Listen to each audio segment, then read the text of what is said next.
लखनऊ से बड़ी खबर मिल रही है। सीएम आवास पर योगी की बैठक। सीएम योगी ने अधिकारियों को किया तलब। सीएम योगी ने की कामकाज की समीक्षा। सभी विभागों के अधिकारी भी रहे मौजूद। तो ये बड़ी खबर आपको बता रहे हैं, जहां पर सीएम योगी ने एक बड़ी बैठक बुलाई और सभी अधिकारियों को तलब भी किया गया। कामकाज को लेकर ये समीक्षा बैठक हुई और सभी विभागों के अधिकारी इस दौरान मौजूद भी रहे। साथ ही आपको बता दें कि मुख्यमंत्री योगी आदित्यनाथ ने यह बड़ी बैठक की है, जिसमें अधिकारियों को तलब भी किया गया था और सभी अधिकारियों से उनके विभाग की समीक्षा की गई है उनके साथ बैठ करके, और सभी विभागों के अधिकारी भी इस दौरान मौजूद रहे। सीएम योगी आदित्यनाथ ने सभी को दिशा निर्देश भी दिए हैं कि किस तरह से काम होना है। अधिकारियों को तलब किया गया था और ऐसे में एक बड़ी बैठक की गई है।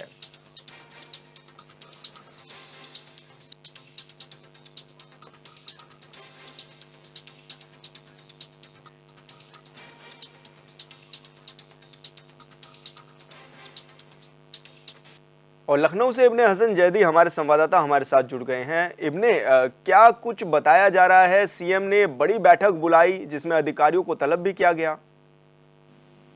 देखिए, मैं आपको बता दूं कि जिस तरीके से लोकसभा चुनाव हुए हैं, लोकसभा चुनाव में अगर हम सूबे के मुखिया की बात करते हैं तो सूबे के मुखिया ने जो है तमाम जनसभाएं करी है, तमाम शहरों में गए हैं, अलग अलग शहरों में, अलग अलग गाँव में गए, जहाँ पे उनको जमीनी हकीकतों का पता लगा है कि जमीन पे क्या है। क्योंकि वो जिस तरीके से वो जनता के लिए बात करते हैं, उस तरीके से उन्होंने धरातल के ऊपर उनको नहीं लिखा, क्योंकि उन्होंने सीधे जाके जनता से जुड़े हैं और जनता से जुड़ने के बाद उनको तमाम सारी बातें जो है वो वहाँ पर पता चली है। इस वजह से उन्होंने चाहे सचिव हो, चाहे प्रमुख सचिव हो या और विभागों के अधिकारी हो, सभी को अपने काम काज के फीडबैक के साथ आज तलब किया है। और आज जो तलब किया है तो आज वो सारे ही विभागों की समीक्षा करेंगे और समीक्षा करने के बाद देखिए क्या इसमें निकल के सामने आता है और किस पर कार्रवाई होती है, ये भी हमें विशाल देखना पड़ेगा। अच्छा, इनमें कितने विभागों के अधिकारियों को इस दौरान तलब किया गया है? और जैसे कि हम देख भी पा रहे हैं कि कई क्षेत्रों में इस तरह की भी समस्याएं आ रही हैं, चाहे वो बिजली की हो या फिर पानी से जुड़ी हुई समस्या हो, क्या उनको लेकर के भी इस बैठक में चर्चा हो सकती है, संभव है? या मिसाल, लेकिन मैंने आपको बताया जैसे कि सभी विभागों के अधिकारियों, कर्मचारियों को, जो अधिकारी है, प्रमुख सचिव है, सचिव है, सभी को बुलाया गया है और सभी को बुला के जो है वो समीक्षा बैठक करी जाएगी। वो चाहे बिजली हो, पानी हो, सड़क हो, यहाँ तक कि राशन वितरण की बात हो, क्योंकि राशन वितरण में जो अनाज दिया जा रहा है उसमें भी तमाम तरीके की शिकायतें आ रही है कि राशन पूरा नहीं गया। इस तरीके की शिकायतों का जो उनको धरातल पर जाके, जमीन पर जाके जो सामना करना पड़ा है, तो जिसकी वजह से अब आज जो है उन्होंने ये बैठक बुलाई है। तो किस तरीके से अगर हम लोकसभा का रिजल्ट देखते हैं और जिस तरीके से हम उत्तर प्रदेश को देखते हैं, उत्तर प्रदेश से 80 की 80 सीट जीतने का दावा करने वाली भारतीय जनता पार्टी सिर्फ 37 सीट पर सिमट कर रह गई है। तो ये भी एक बड़ा काम बताया जा रहा है, क्योंकि कहीं ना कहीं इसमें ये भी कहा जा रहा है कि ब्यूरोक्रेसी ने ही शायद इस तरीके के काम किए जिसकी वजह से भारतीय जनता पार्टी को इतनी कम सीटें यहाँ उत्तर प्रदेश में मिली है। क्योंकि इब्ने ये भी कहा जा सकता है कि लोकसभा चुनाव का भी बड़ा असर इस बार देखने को मिला है। जनता जिस तरह से बीजेपी के जो दावे भी थे कि किस तरह से हम सीटें जीतेंगे, उस तरह से का माहौल तो नहीं बन पाया। लेकिन क्या बैठकों में अब इन सब चीज़ों पर भी चर्चा होगी कि कहां कहां ऐसी चीज़ें रही? क्योंकि ये भी देखा गया कि लोगों को शायद मूलभूत सुविधा वो नहीं मिल पाई होगी, या फिर किस वजह से लोग इतना खफा दिखाई दे रहे हैं। क्या इन सब चीज़ों को लेकर के भी चर्चा संभव है?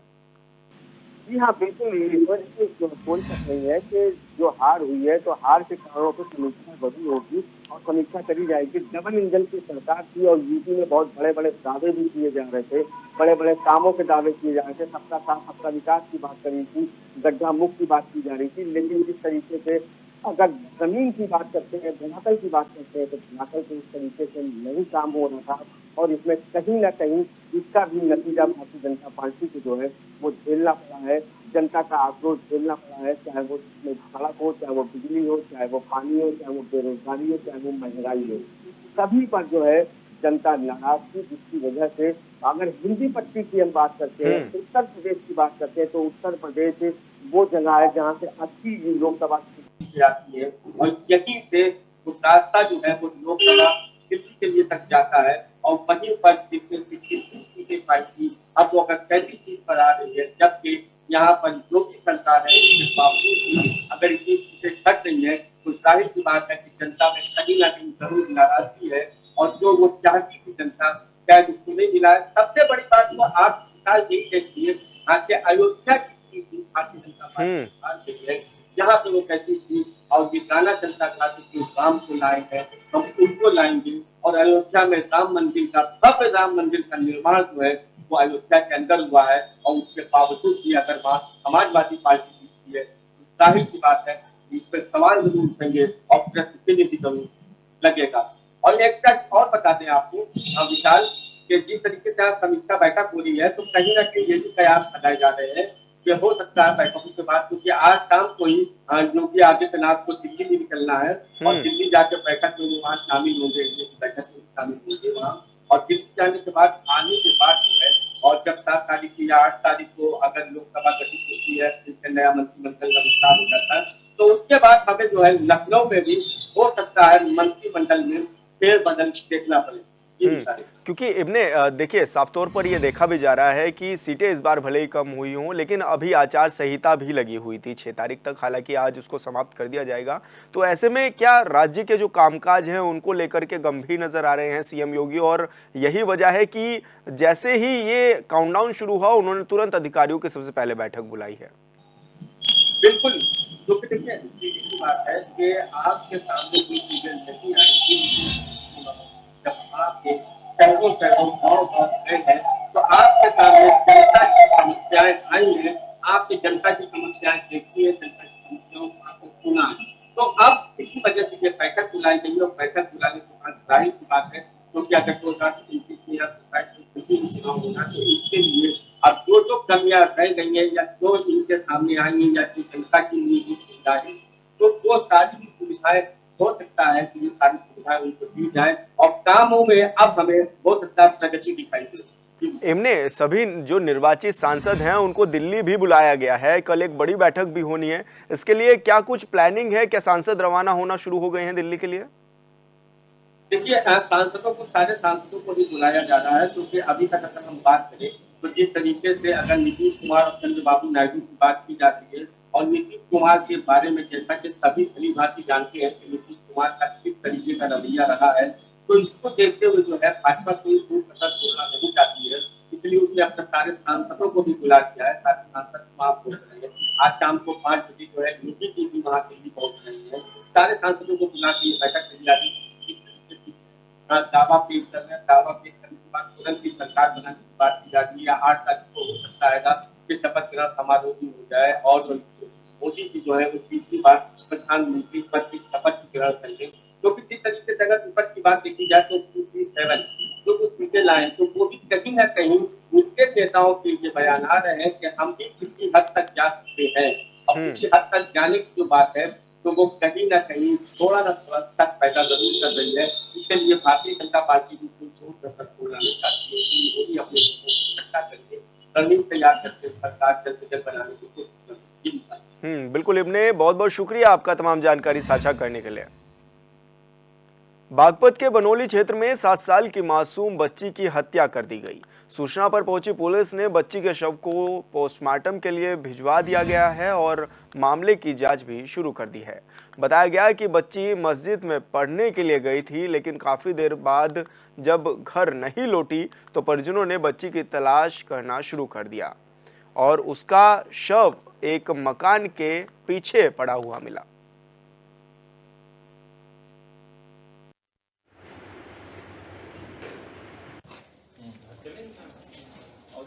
थाना बिनौली में कल शाम को 4 बजे सूचना प्राप्त हुई थी कि एक 8 वर्षीय बच्ची है जो मस्जिद में पढ़ने के लिए आई थी और अपने घर नहीं पहुंची है, वो गायब हो गई है। तत्काल थाना बिनौली पे मुकदमा दर्ज कर लिया गया था और आज जानकारी प्रातः हुई कि उसकी डेड बॉडी एक मकान के पीछे मिली है। ऐसी स्थितियों में डेड बॉडी है जिस लग रही उसकी हत्या की गई हो। डेड बॉडी को पोस्टमार्टम के लिए भेज दिया गया है। हमारी 3 टीमें इस पूरे घटनाक्रम में लगी हुई हैं। स्थानीय सीसीटीवी फुटेज और अन्य जो हमारे वैज्ञानिक साक्ष्य उसको हम लोग एकत्रित कर रहे हैं। इसमें पोस्टमार्टम रिपोर्ट आने के बाद मामला स्पष्ट हो जाएगा, उसमें तत्पश्चात आवश्यक विधि कार्रवाई इसमें करके घटना वर्कआउट करेंगे।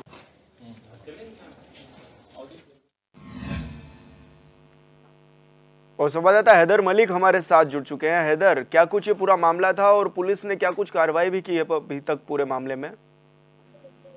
बिल्कुल, देखिए जो सिदरा नाम की जो 7 साल की जो बच्ची है, ये 2 दिन से लापता थी। जो मस्जिद में पढ़ने के लिए गई थी, लेकिन उसके बाद से वे घर नहीं लौटी थी। लेकिन आज जो सिदरा का जो शव है वो एक मकान के पीछे पड़ा हुआ मिला है।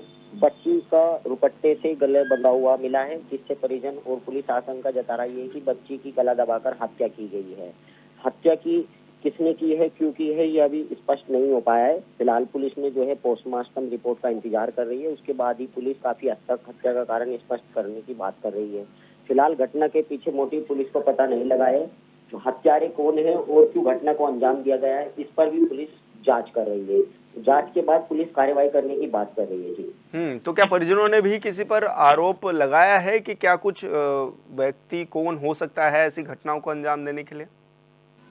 परिजनों ने जो है अभी अज्ञात में तहरीर दी है। अज्ञात के बाद परिजनों ने किसी पे जो है आशंका नहीं जताई है, क्योंकि परिजनों ने पहले से ही बच्ची की गुमशुदगी दर्ज कराई थी, जिसका शव पड़ा मिला है।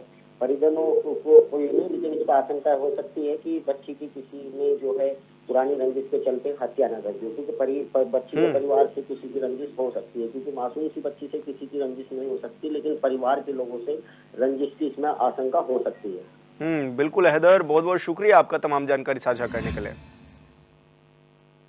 चुनाव संपन्न होते ही संभल पुलिस अपने पुराने फॉर्म में वापस आ गई है।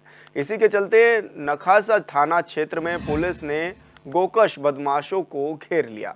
इस दौरान बदमाशों ने पुलिस पर फायरिंग भी शुरू कर दी, जिसकी जवाबी कार्रवाई में एक बदमाश घायल हो गया, जबकि 2 बदमाश मौके से फरार होने में कामयाब भी रहे। पुलिस ने पकड़े गए बदमाश के कब्जे से एक तमंचा और एक बाइक भी बरामद की है।